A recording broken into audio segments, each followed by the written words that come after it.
Hi guys, Dave Voss here with another Ableton Live tutorial.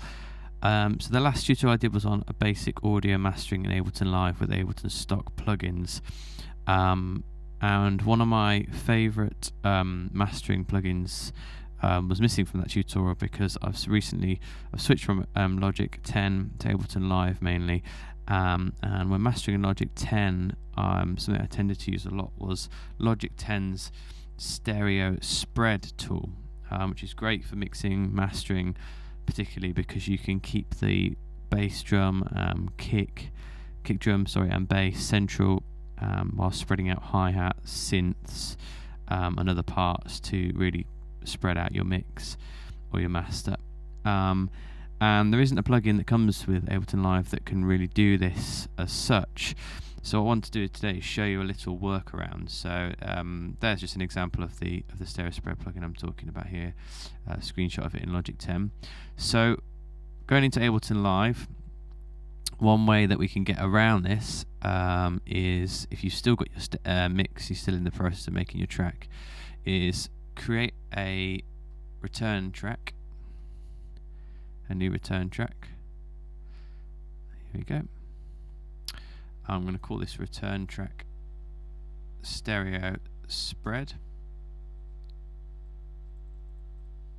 There we go. And on this stereo spread channel, I'm going to put on Ableton's auto pan.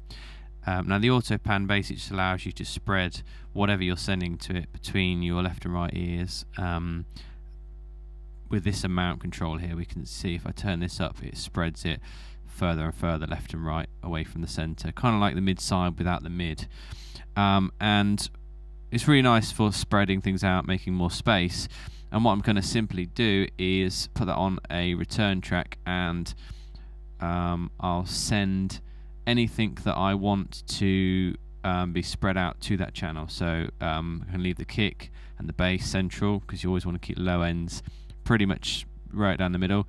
And send everything else over to the stereo spread here, and we should get a similar effect.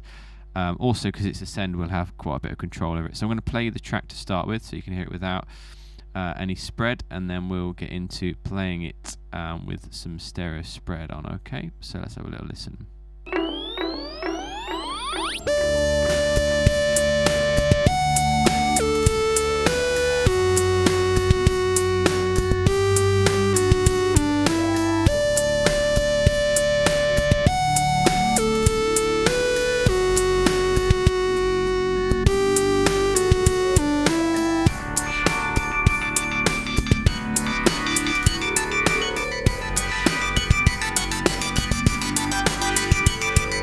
Okay, so that's the track with no stereo spread. What I'm going to do now is just start working through this project, sending things. You can send it full or you can send partially to the stereo spread, depending on how much you want it to be spread out.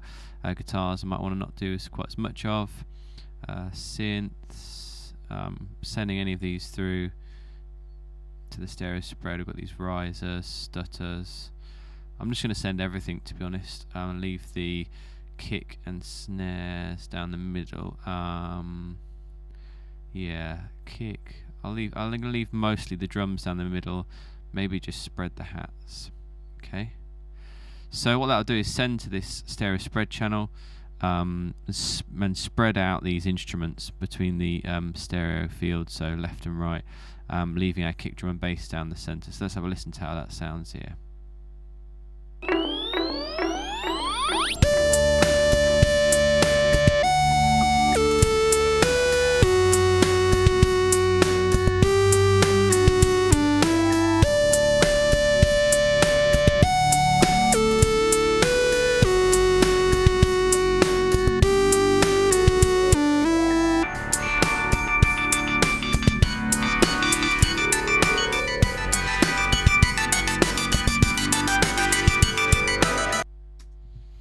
Okay, so that should have given you quite a good idea of what we're trying to do there, spreading it out, and how to just be adaptive with some of the tools that you've got, rather than sort of being disappointed that you're missing out on something like that. Just sort of adapt something you've got, trying to think of a creative way around that to fix that problem. So have a listen, try it out. Thanks to the subscribers and the people who've been sharing. I did say there's a free sample pack that will go out to anyone who subscribes to the channel. but unfortunately quite a lot of you haven't sent me your email addresses, so I cannot get that pack to you. If you email me, davidmichaelvoss@gmail.com, just let me know you subscribed and I'll send out the free sample pack to you. Also check out my mixing and mastering services, and stay tuned for some more tutorials. Cheers. Bye.